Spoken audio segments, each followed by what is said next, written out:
Le thème d'aujourd'hui, les dons spirituels. Nous voyons dans le verset 1, pour ce qui concerne les dons spirituels, je ne veux pas, frères, que vous soyez dans l'ignorance. Verset 2, vous savez que lorsque vous étiez païens, vous vous laissiez entraîner vers les idoles muettes, selon que vous étiez conduits. Verset 3, c'est pourquoi je vous déclare que personne, s'il parle par l'Esprit de Dieu, ne dit Jésus est anathème, et que personne ne peut dire Jésus est le Seigneur, si ce n'est par le Saint-Esprit. Et il faut considérer le Saint-Esprit. C'est très important dans la vie chrétienne. Si ce n'est pas le Saint-Esprit, il y a diversité de dons, mais le même Esprit, l'Esprit de Dieu.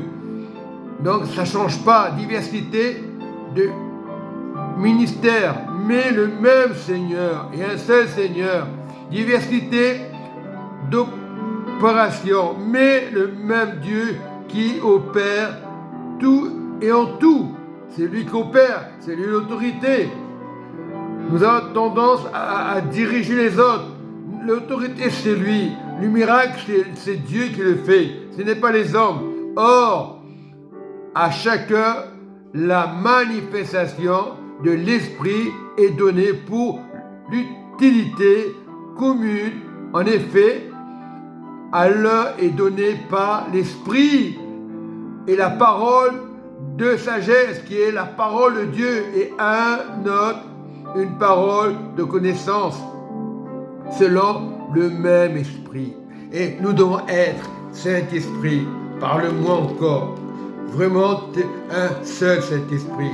Je considère le Saint-Esprit qui est une puissance et qui est une grâce qui nous a été donnée, par laquelle nous devions être sauvés. Et nous devons être sauvés. Donc nous devons vraiment marcher à imiter Dieu, pas imiter les hommes. Parfois on est déçus.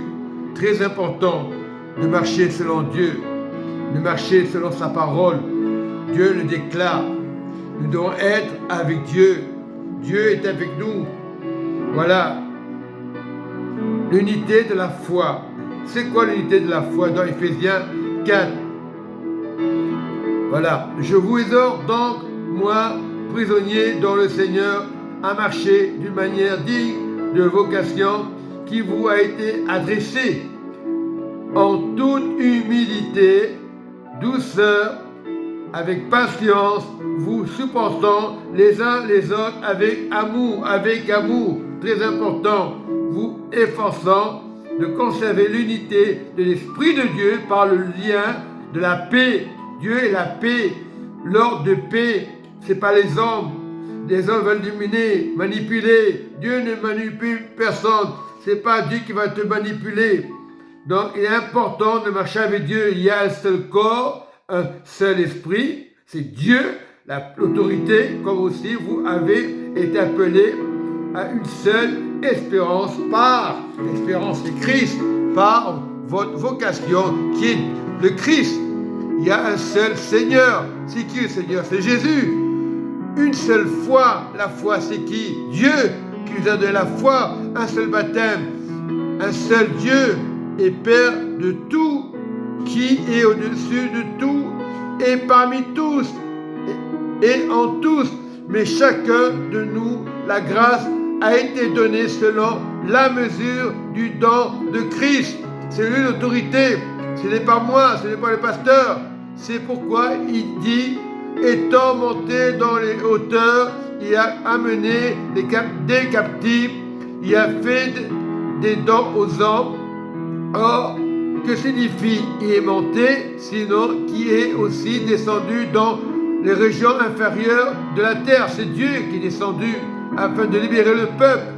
Voilà, celui qui est descendu, c'est le même qui est monté au-dessus de tous les cieux. C'est Dieu puissant, autorité, sans l'autorité de Dieu, Christ n'était pas là. C'est l'autorité.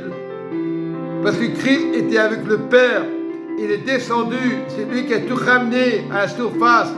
Donc, il a donné comme apôtre, c'est marqué, les autres comme prophètes, les autres comme évangélistes, les autres comme pasteurs et docteurs. C'est très important. Mais il y a un seul esprit, un seul amour. Nous devons respecter les hommes de Dieu. Les pasteurs, nous devons les respecter. L'amour est le même. Dieu est puissant pour le perfectionnement des saints en vue de l'œuvre du ministère de l'édification du corps de Christ. C'est Christ qui remporte tout. Il y a beaucoup de chrétiens, on va à droite, à gauche, ils sont perdus. Ce sont des brebis perdues.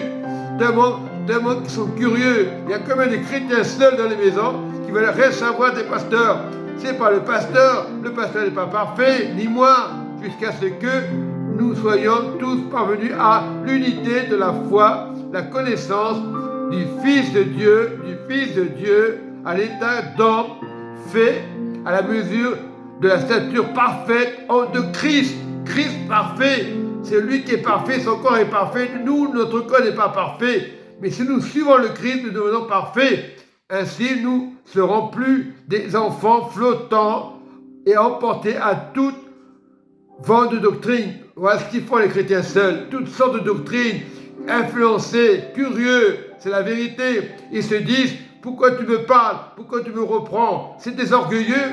Pour eux, ils ne sont pas orgueilleux. Ils diront, on n'est pas orgueilleux. Non. Seul, tu es en danger. Même si l'Église n'est pas parfaite, Christ est parfait. Beaucoup de chrétiens sont dans les maisons. Ils préfèrent être dans les maisons. C'est bon, j'ai tout ce qu'il faut, laisse-moi tranquille. Ils vont te dire.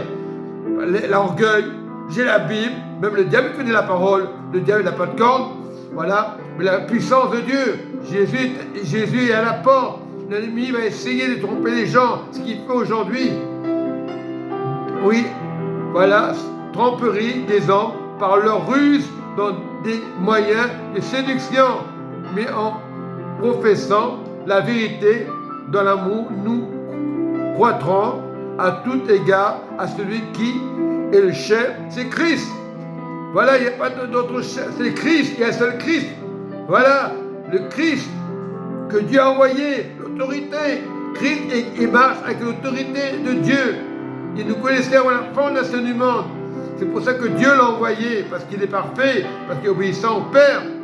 C'est de lui et grâce à tous les liens de son insistance que tout le corps bien coordonné en formant une solide assemblage tire son accroissement selon la force qui convient à chacune de la partie et l'édifie de lui par l'amour de Dieu. Il n'y a rien de compliqué.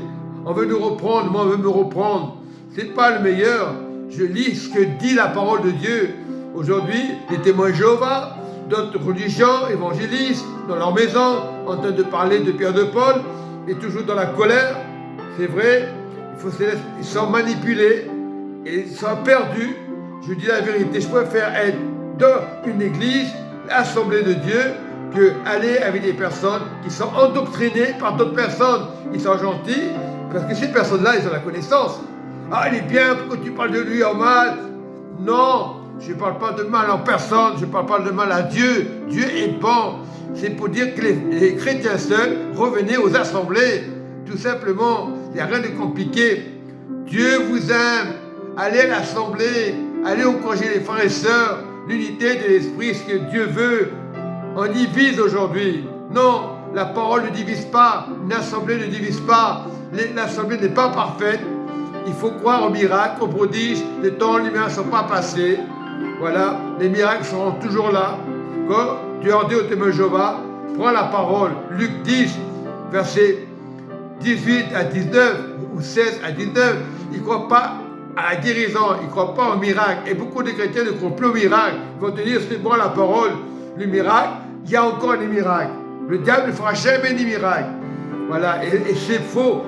Et pasteur, et témoin de Jéhovah, il y a des faux qui veulent éloigner les gens de la vérité la foi n'est pas facile.